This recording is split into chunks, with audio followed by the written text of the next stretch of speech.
राह संघर्ष की जो चलता है वो ही संसार को बदलता है। जिसने जीती है रातों से जंग, ए मेरे दोस्त, जिसने जीती है रातों से जंग, सुबह सूर्य बनकर वही चमकता है। कर दिखाओ कुछ ऐसा कि दुनिया बनना चाहे आपके जैसा। हेलो दोस्तों, स्वागत है हमारे YouTube channel Ram ji mathematics में। दोस्तों, जैसा कि मैं आपको बता रहा था, मेरी लगातार यहाँ पर जीएस की भी आपको बहुत ही लाजवाब तरीके से सभी क्लासेस मिलने वाली हैं। तो यहाँ पर जो आज मैं आपके लिए जीएस का बहुत ही प्यारा सा टॉपिक लेकर के आया हूँ, यहाँ पर भारत की जो है हमारी कला और संस्कृति है।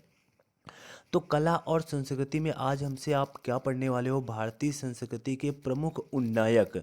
इसका मतलब ये हुआ कि जो हमारी भारतीय संस्कृति के कुछ प्रमुख व्यक्ति हैं, उनके बारे में जो भी इम्पॉर्टेंट क्वेश्चन है, सेलेक्टेड क्वेश्चन है, स्टार क्वेश्चन है, वो मैं आपके लिए यहाँ पर लेकर के आया हूँ। जैसे कि यहाँ पर अभी आगे मेरे जब क्वेश्चन देखोगे, आपके समझ में आ जाएगा कि वाकई में क्वेश्चन मैं किस लेवल के लेकर के आया हूँ और कौन से क्वेश्चन लेकर के आया हूँ। इसमें देखो मिक्स क्वेश्चन है आज की मेरी इस क्लास में। और मिक्स क्वेश्चन आप लोग एक एक क्वेश्चन को अपनी नोटबुक उठा करके उसमें स्टार लगा करके छाप लेना। एक एक क्वेश्चन अपने आप में इसमें बहुत अहमियत रखता है। सभी मिक्स क्वेश्चन है, बहुत ही इंपॉर्टेंट क्वेश्चन है। ये सभी लूसेंट के क्वेश्चन है। यहाँ पर देखो मैं आपके लिए लूसेंट की ही श्रृंखला को मैं स्टार्ट कर रहा हूँ, क्योंकि लूसेंट देखो, आप किसी भी पर्टिकुलर एग्जाम की तैयारी कर रहे हैं, एसएससी सीजीएल से लेकर के कैट लेवल तक, आपके लिए लूसेंट पर्याप्त है। तो इसीलिए आप भी लूसेंट पढ़ रहे हो और मैं भी अपने हिसाब से लूसेंट को पढ़ा रहा हूँ। तो बिल्कुल आपकी बहुत ही बेहतरीन तरीके से लूसेंट कवर हो जाएगी। तो यहाँ पर देखो, कला और संस्कृति का भारतीय संस्कृति के प्रमुख उन्नायक में जैसे कि हम यहाँ पर क्वेश्चन देखने वाले हैं। और आज की क्लास में मेरे जो क्वेश्चन देखोगे, उसके बाद एक प्यारा सा मैंने आपके लिए टेस्ट रखा है। उसमें सबसे पहले यहाँ पर क्वेश्चन को सॉल्व करना, उनके आंसर देना, उनको याद करते चलना, और बाद में आपको वो सेट भी लगाना है कि मैंने कितने अच्छे तरीके से पढ़ा है। तो आपको पीछे एक हमें प्यारा सा सेट भी लगाना है। जैसे कि देखो, आज की क्लास का मेरा यहाँ पर पहला क्वेश्चन है, किसने स्वयं को हिंदुस्तानी संगीत का तोता कहा था? किसने स्वयं को हिंदुस्तानी संगीत का तोता कहा था? तो वो है हमारे अमीर खुसरो। कौन है? अमीर खुसरो जी हैं। किसने स्वयं को हिंदुस्तानी संगीत का तोता कहा था? तो वो हमारे अमीर खुसरो हैं। यहाँ पर देखो, अमीर खुसरो के बारे में मैं 3 से 4 क्वेश्चन लेकर के आया हूँ, जो लगातार विगत वर्षों में अमीर खुसरो से पूछे जा रहे हैं। तो ये वही क्वेश्चन है। जैसे कि अगला क्वेश्चन देखो, यहाँ पर अमीर खुसरो का जन्म स्थान है। तो अमीर खुसरो का जन्म कहाँ पर हुआ था? एटा में हुआ था। अमीर खुसरो का जन्म एटा में हुआ था। उसके बाद देखो, अमीर खुसरो से अगला पॉइंट है हमारा, अमीर खुसरो किसके शिष्य थे? तो यहाँ पर अमीर खुसरो किसके शिष्य थे या अमीर खुसरो के गुरु कौन थे? इस तरीके से आपसे क्वेश्चन पूछा जा सकता है। तो यहाँ पर अमीर खुसरो से अगर पूछा जाए कि यहाँ पर अमीर खुसरो किसके शिष्य थे या अमीर खुसरो के गुरु कौन थे, तो वो थे हमारे निजामुद्दीन औलिया। कौन थे? निजामुद्दीन औलिया। उसके बाद नेक्स्ट क्वेश्चन हमारा अमीर खुसरो से लेकर के है, अमीर खुसरो किस शासक के दरबारी कवि थे? तो अमीर खुसरो किस शासक के दरबारी कवि थे? अलाउद्दीन खिजली के। अमीर खुसरो जो हैं किस शासक के दरबारी कवि थे?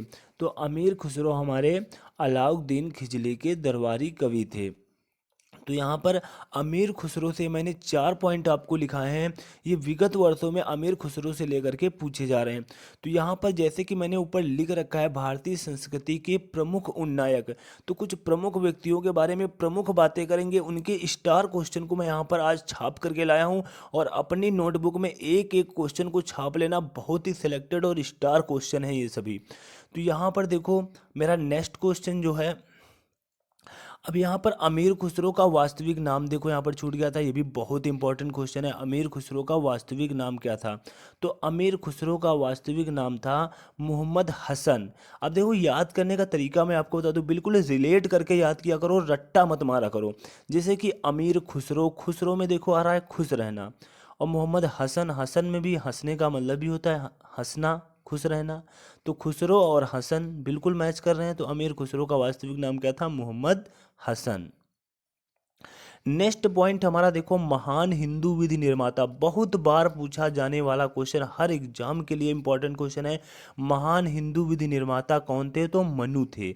महान हिंदू विधि निर्माता कौन थे? मनु थे। उसके बाद देखो, हमारा अगला क्वेश्चन है, भारत में सूफी संप्रदाय का संस्थापक किसे माना जाता है? तो बहुत ही इम्पोर्टेंट क्वेश्चन, स्टार क्वेश्चन है, छाप लो अपनी नोटबुक में। भारत में सूफी संप्रदाय का संस्थापक मुइनुद्दीन चिश्ती को माना जाता है। किसको माना जाता है? मुइनुद्दीन चिश्ती। यहाँ पर देखो लिखा हुआ है पीछे क्वेश्चन का आंसर। पैगंबर मोहम्मद साहब का जन्म कब हुआ था? तो पैगंबर मोहम्मद साहब का जन्म जो हुआ था 570 ईस्वी में हुआ था। पैगंबर मोहम्मद साहब का जन्म हुआ था 570 ईस्वी में। गुरु नानक देव का जन्म कब हुआ था? अब गुरु नानक, देखो पैगंबर मोहम्मद साहब का जन्म, यहाँ पर कभी कभी एक डाउट होता है पैगंबर मोहम्मद साहब का जन्म कब हुआ था। वहाँ पर क्या होता है क्वेश्चन में 570 ईस्वी, 570 ईसा पूर्व, इस तरीके से दो ऑप्शन आते हैं। तो यहाँ पर आप लोग हमेशा याद रखना 570 ईस्वी होगा, ईसा पूर्व नहीं होगा। उसी तरीके से यहाँ पर गुरु नानक देव का जन्म कब हुआ था? गुरु नानक देव का जन्म हमारा 1469 ईसा में हुआ था। देखो इसके बाद जो मैंने सेशन के बाद एक प्यारा सा क्वेश्चन आंसर का सेट रखा है वो आप लोग अवश्य देना, क्योंकि देखो आप कितनी भी जीएस पढ़ते हो, आप कितना भी रट्टा मार लो, कितना भी सटीक तरीके से पढ़ लो, कितना सब्जेक्टिव पढ़ लो, लेकिन अगर आप ऑब्जेक्टिव नहीं सॉल्व करोगे तो आपकी जीएस की तैयारी 70% ही मजबूत है। कितने परसेंट? 70% ही मजबूत है। और मैं तो कहता हूँ 60% मजबूत है, जब तक आप ऑब्जेक्टिव नहीं सॉल्व करते हो। अभी मैं जब इन्हीं क्वेश्चनों में आपको ऑब्जेक्टिव दिखाऊंगा तब आप कहोगे कि वाकई में सर हमें ऑब्जेक्टिव जरूर सॉल्व करना चाहिए। तो इसीलिए मैं आपको आज एक छोटी सी क्लास लेकर के मैं आया हूँ और अपनी क्लास को स्टार्ट कर रहा हूँ। और यहाँ पर मैं आपको पहले एक सब्जेक्टिव तरीके से वन लाइनर पढ़ाऊँगा और उसके बाद यहाँ पर आपसे ऑब्जेक्टिव सॉल्व कराऊँगा। जैसे कि यहाँ पर देखो नेक्स्ट क्वेश्चन है हमारा, चैतन्य ने शिक्षा दी। तो चैतन्य ने किसकी हमें शिक्षा दी थी? चैतन्य ने भक्ति की शिक्षा हमें दी थी। गुरु नानक के शिष्य लहना आगे चलकर किस नाम से प्रसिद्ध हुआ? जो गुरु नानक के शिष्य थे लहना, आगे चलकर अंगद के नाम से प्रसिद्ध हुआ। किसके नाम से? अंगद के नाम से प्रसिद्ध हुए। उसके बाद देखो हमारा नेक्स्ट क्वेश्चन है, यहाँ पर देखो लिखा हुआ है त्यागराज कौन थे? त्यागराज कौन थे? तो त्यागराज कौन थे? संगीतज्ञ थे। त्यागराज हमारे कौन थे? संगीतज्ञ थे। संगीत की दुनिया में सितार के जादूगर के नाम से किसे जाना जाता है? बहुत इंपॉर्टेंट क्वेश्चन। संगीत की दुनिया में सितार के जादूगर, सितार के जादूगर कौन थे? रहीम सेन थे। कौन थे? रहीम सेन थे। नेक्स्ट क्वेश्चन है हमारा, गुरु नानक का वास्तविक नाम क्या था? तो गुरु नानक का वास्तविक नाम क्या था? गुरु नानक का जन्म पीछे हमने पढ़ा 1469 ईस्वी में हुआ था। गुरु नानक के शिष्य आगे चलकर किस नाम से प्रसिद्ध हुए? गुरु नानक के शिष्य जो लहना है आगे चलकर किस नाम से प्रसिद्ध हुए? अंगद के नाम से। गुरु नानक का वास्तविक नाम क्या था? गुरु नानक के बारे में देखो जितने भी स्टार क्वेश्चन है वो आपके यहाँ पर हो गए। गुरु नानक का वास्तविक नाम क्या था? गुरु नानक का वास्तविक नाम केवल नानक था। उसके बाद देखो हमारा नेक्स्ट क्वेश्चन है यहाँ पर, तानसेन का मूल नाम क्या था? तो तानसेन का जो मूल नाम था वो रामतनु पांडे था। तानसेन का मूल नाम रामतनु पांडे। ता से यहाँ पर तानसेन, ता से यहाँ तनु में मिल रही है तो रामतनु पांडे। थोड़ा सा इस तरह से रिलेट करके आप लोग याद कर लिया करो। उसके बाद देखो यहाँ पर गौतम बुद्ध का वास्तविक नाम क्या था? तो गौतम बुद्ध का वास्तविक नाम सिद्धार्थ है।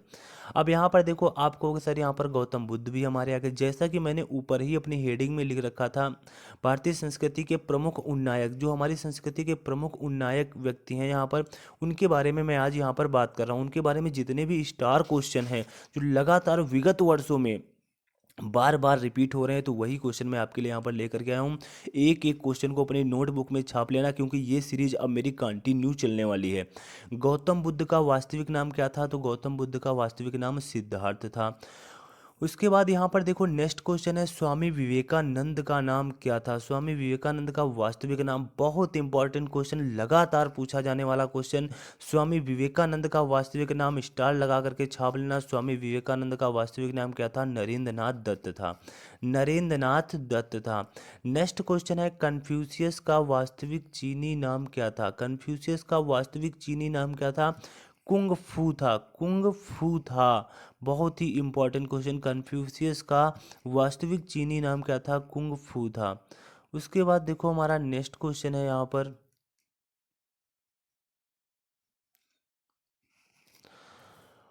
उर्दू के मशहूर शायर मिर्जा गालिब का वास्तविक नाम क्या था? देखो कितना इंपॉर्टेंट क्वेश्चन है। उर्दू के मशहूर शायर मिर्जा गालिब के बारे में ज़रूर क्वेश्चन पूछा जाता है। तो यहाँ पर उर्दू के मशहूर शायर मिर्जा गालिब के बारे में सबको पता होगा, लेकिन इनका वास्तविक नाम आपको नहीं पता होगा। और आज इनका वास्तविक नाम भी जान लो। इनका वास्तविक नाम था असदुल्ला खां। वास्तविक नाम क्या था? असदुल्ला खां। उसके बाद हमारा नेक्स्ट क्वेश्चन है, किसने कहा था दिल्ली अभी दूर है? किसने कहा था दिल्ली अभी दूर है? तो निजामुद्दीन औलिया ने कहा था कि दिल्ली अभी दूर है। नेक्स्ट क्वेश्चन हमारा है, दुख में सुमिरन सब करें सुख में करे न कोय। यह पंक्ति किसने कही है? कबीरदास जी ने कही है। कबीरदास जी ने प्यारी सी पंक्ति कही है। उसके बाद नेक्स्ट क्वेश्चन है हमारा, कर्मण्येवाधिकारेषु मा फलेषु कदाचन किस धर्म ग्रंथ की उक्ति है? ये तो आप लोगों ने बहुत ये लाइन सुनी होगी, कर्मण्येवाधिकारेषु मा फलेषु कदाचन किस धर्म ग्रंथ की उक्ति है? तो अगर आप लोग महाभारत देखते होंगे तो आपको वहाँ पर प्रत्येक दिन ये लाइन सुनाई जाती होगी। तो यहाँ पर ये लाइन हमारी श्रीमद् भगवत गीता से ली गई है, श्रीमद् भगवत गीता की उक्ति है। उसके बाद यहाँ पर देखो, किसने कहा था राम और रहीम एक ही ईश्वर के दो अलग अलग नाम हैं? किसने कहा था राम और रहीम एक ही ईश्वर के दो अलग अलग नाम है? तो ये बात कबीरदास जी ने कही थी। किसने कहा था राम और रहीम एक ही ईश्वर के दो अलग अलग नाम हैं? तो ये बात कबीरदास जी ने कही थी। उसके बाद हमारा नेक्स्ट क्वेश्चन है, वेदों की ओर शरण लो, वेदों की ओर शरण लो या वेदों की ओर लौटो। यहाँ बात किसने कही थी? स्वामी दयानंद सरस्वती ने कही थी। स्वामी दयानंद सरस्वती ने कही थी। उसके बाद यहाँ पर देखो हमारा नेक्स्ट क्वेश्चन है, संत कबीर किसके शिष्य थे? तो संत कबीर किसके शिष्य थे या संत कबीर के गुरु कौन थे? तो वो हमारे थे रामानंद जी। उसके बाद देखो यहाँ पर हमारा नेक्स्ट क्वेश्चन है, तो यहाँ पर देखो आज मैं आपके लिए एक प्यारा सा छोटा सा टॉपिक लेकर के यहाँ पर आया था। अब यहाँ पर इसी टॉपिक के लगभग 25 से 30 क्वेश्चन मैं आपको और कराऊंगा। भारतीय संस्कृति के प्रमुख उन्नायक, इनमें मैं लगभग आपको 30 क्वेश्चन और कराऊंगा। अब आपका यहाँ पर नंबर आ चुका है टेस्ट देने का। आपने कितनी अच्छी तरीके से क्वेश्चन को पढ़ा और उसके बाद यहाँ पर अब आपका नंबर आ चुका है टेस्ट देने का। तो निम्नलिखित में से किसने स्वयं को हिंदुस्तान का तोता कहा था? बताइए जरा, निम्नलिखित में से किसने स्वयं को हिंदुस्तान का तोता कहा था? जिन लोगों ने बहुत ही अच्छी तरीके से आगे क्लास को देखा होगा वो सभी यहाँ पर क्वेश्चन के आंसर बहुत ही आसानी के साथ दे देंगे। हिंदुस्तान का तोता कहा था स्वयं को तो अमीर खुसरो ने कहा था। उसके बाद देखो हमारा नेक्स्ट क्वेश्चन है, अमीर खुसरो का जन्म स्थान क्या है? अमीर खुसरो का जन्म स्थान है यहाँ पर एटा। उसके बाद नेक्स्ट क्वेश्चन है, अमीर खुसरो किसके शिष्य थे? तो मैंने कहा था अमीर खुसरो आपसे पूछा जाएगा चाहे किसके शिष्य थे या अमीर खुसरो के गुरु कौन थे? तो अमीर खुसरो के गुरु थे निजामुद्दीन औलिया। उसके बाद हमारा नेक्स्ट क्वेश्चन है, अमीर खुसरो का वास्तविक नाम क्या था? अमीर खुसरो का वास्तविक नाम था, अमीर खुसरो का वास्तविक नाम मैंने कैसे आपको याद कराया था? यहाँ पर खुसरो मतलब खुश रहना। मोहम्मद हसन, हसना मिस भी होता है खुश रहना, तो यहाँ पर मोहम्मद हसन आपका क्या हो जाएगा? राइट आंसर हो जाएगा। उसके बाद देखो यहाँ पर नेक्स्ट क्वेश्चन है हमारा, अमीर खुसरो किस शासक के दरबारी कवि थे? अमीर खुसरो किस शासक के दरबारी कवि थे? तो अमीर खुसरो अलाउद्दीन खिजली के दरबारी कवि थे। तो यहाँ पर हमारा नेक्स्ट क्वेश्चन है, महान हिंदू विधि निर्माता कौन थे? महान हिंदू विधि निर्माता मैंने बताया था स्टार क्वेश्चन है, छाप लेना। कौन थे? मनु थे। महान हिंदू विधि निर्माता हमारे कौन थे? मनु थे। उसके बाद देखो हमारा नेक्स्ट क्वेश्चन दिया हुआ है, भारत में सूफी संप्रदाय का संस्थापक किसे माना जाता है? तो भारत में सूफी संप्रदाय का संस्थापक मोइनुद्दीन चिश्ती को माना जाता है। उसके बाद हमारा नेक्स्ट क्वेश्चन है, पैगंबर मोहम्मद साहब का जन्म कब हुआ था? अब यहाँ पर देखो इस तरह से यहाँ पर वो सन आज नहीं दिया हुआ है, नहीं तो एक एग्जाम में क्वेश्चन आया था 570 ईस्वी और 570 ईसा पूर्व दिया हुआ था। बहुत से बच्चों से वो क्वेश्चन गलत हुआ था और कोई भी बच्चा पूरे कॉन्फिडेंस के साथ उस क्वेश्चन में टिक नहीं लगा पाया था कि इसमें 570 ईस्वी होगा या 570 ईसा पूर्व हुआ होगा। तो यहाँ पर आप लोग बिल्कुल, इसीलिए देखो मैं आपको सब्जेक्टिव नहीं पढ़ा रहा हूँ। सब्जेक्टिव कैसे नहीं पढ़ा रहा हूँ, सब्जेक्टिव मैं वन लाइनर बना करके पढ़ा रहा हूँ, जिससे एक एक क्वेश्चन आपकी जबान पर रट जाए, आपको डाउट ना रहे। सब्जेक्टिव आप एक कहानी के रूप में पढ़ लेते हो, पढ़ने में भी तो नहीं अच्छा लगता है, और उसके बाद याद भी नहीं ठीक से करते हो, ऐसे ओरल ओरल पढ़ते गए, बाद में जब वहाँ पर ऑब्जेक्टिव के रूप में क्वेश्चन आया तो वो भी आप डाउट में लगा करके आते हो। यहाँ पर जो मेरा आपको पढ़ाने का तरीका मिल रहा है, देखो मैं जो सब्जेक्टिव पढ़ाऊंगा उनको पहले वन लाइनर के रूप में एक एक क्वेश्चन आपको रटाऊंगा, उसके बाद प्यारा सा आपको एक टेस्ट दूंगा जिसमें से बहुविकल्पी। देखो यहाँ पर अगर आप ऑब्जेक्टिव नहीं सॉल्व करते हो जीएस में, तो आपकी जीएस की कोई मजबूती मत मानिए। तो जीएस की मजबूती तभी है जब आप ऑब्जेक्टिव सॉल्व करोगे। तो इसीलिए पहले मैं आपको वन लाइनर तरीके से सब्जेक्टिव पढ़ाता हूँ, उसके बाद यहाँ पर ऑब्जेक्टिव, यही मेरे पढ़ाने का तरीका है। तो पैगंबर मोहम्मद साहब का जन्म 570 ईस्वी में हुआ था। उसके बाद हमारा नेक्स्ट क्वेश्चन है, गुरु नानक देव का जन्म कब हुआ था। तो गुरु नानक देव का जन्म हमारे हुआ था 1469 ईस्वी में, 1469 ईस्वी में। उसके बाद हमारा नेक्स्ट क्वेश्चन है, चैतन्य ने शिक्षा दी। तो चैतन्य ने हमें कौन सी शिक्षा दी थी, चैतन्य ने भक्ति की शिक्षा दी थी। उसके बाद हमारा नेक्स्ट क्वेश्चन है, गुरु नानक का शिष्य लहना आगे चलकर किस नाम से प्रसिद्ध हुआ। गुरु नानक का जो शिष्य था लहना आगे चलकर किस नाम से प्रसिद्ध हुआ। तो ये मैंने आपसे क्या बताया था, अंगद। गुरु नानक के जो शिष्य थे, गुरु नानक का जन्म 1469 ईस्वी में, गुरु नानक का शिष्य लहना आगे चलकर किस नाम से प्रसिद्ध हुआ, अंगद के नाम से। गुरु नानक का वास्तविक नाम क्या था, केवल नानक था। ये मैंने सभी क्वेश्चन आपको कराए हैं। उसके बाद देखो त्यागराज कौन थे। तो त्यागराज कौन थे, संगीतज्ञ थे। त्यागराज संगीतज्ञ थे। संगीत की दुनिया में सितार के जादूगर के नाम से किसे जाना जाता है। संगीत की दुनिया में सितार के जादूगर के नाम से किसे जाना जाता है। तो संगीत की दुनिया में जो सितार के जादूगर के नाम से जाना जाता है वो रहीम सेन को जाना जाता है। रहीम सेन को जाना जाता है। संगीत की दुनिया में सितार के जादूगर के नाम से किसे जाना जाता है, तो रहीम सेन को जाना जाता है। उसके बाद हमारा नेक्स्ट क्वेश्चन है, गुरु नानक का वास्तविक नाम क्या था। अब देखो मैंने पीछे ही भी बताया, गुरु नानक का जन्म 1469 ईस्वी में। गुरु नानक के शिष्य लहना आगे चलकर किस नाम से प्रसिद्ध हुए, अंगद के नाम से। गुरु नानक का वास्तविक नाम क्या था, तो गुरु नानक का वास्तविक नाम केवल नानक ही था। उसके बाद हमारा नेक्स्ट क्वेश्चन है, तानसेन का मूल नाम क्या था। तो तानसेन का जो मूल नाम था वो रामतनु पांडे था। क्या था, रामतनु पांडे था। उसके बाद हमारा नेक्स्ट क्वेश्चन है, गौतम बुद्ध का वास्तविक नाम क्या था। गौतम बुद्ध का वास्तविक नाम सिद्धार्थ। बच्चे को पता है ये बात। नेक्स्ट क्वेश्चन, स्वामी विवेकानंद का वास्तविक नाम। स्वामी विवेकानंद के बारे में तो आप तो बहुत ही अच्छी तरीके से जानते हो, इनका वास्तविक नाम क्या था, नरेंद्र नाथ दत्त था। उसके बाद हमारा नेक्स्ट क्वेश्चन है, संत कबीर किसके शिष्य थे। तो आज के सेशन का ये लास्ट क्वेश्चन है, संत कबीर किसके शिष्य थे। इस क्वेश्चन का आंसर मैं पीछे बता चुका हूँ और आप लोग कमेंट बॉक्स में छाप देना। क्या करना, आप लोग कमेंट बॉक्स में छाप देना और ये भी बता देना कि आज की क्लास कैसी लगी। अभी तक हमारे YouTube channel Ram ji mathematics को सब्सक्राइब नहीं किया तो ऐसी लगातार लाजवाब तरीके से क्लास पाने के लिए अभी तो मेरी क्लासों का ये ट्रेलर देख रहे हो आप, अभी तो पूरी पिक्चर बाकी। अभी मैं आपको जिस तरीके से कंटेंट दूंगा, जो क्लासेस दूंगा, वाकई में आप कहोगे सर आपकी क्लास बहुत ही शानदार रहती है। आप खुद नीचे कमेंट बॉक्स में कमेंट करोगे। तो अभी तक हमारे YouTube channel Ram ji mathematics को सब्सक्राइब नहीं किया, सब्सक्राइब करना, बेल आइकन पे ऑल पे जाकर के प्रेस करना, जिससे किसी भी प्रकार की कोई नई वीडियो अपलोड करूँ उसकी नोटिफिकेशन आपको सबसे पहले मिल सके। Thanks to all of you.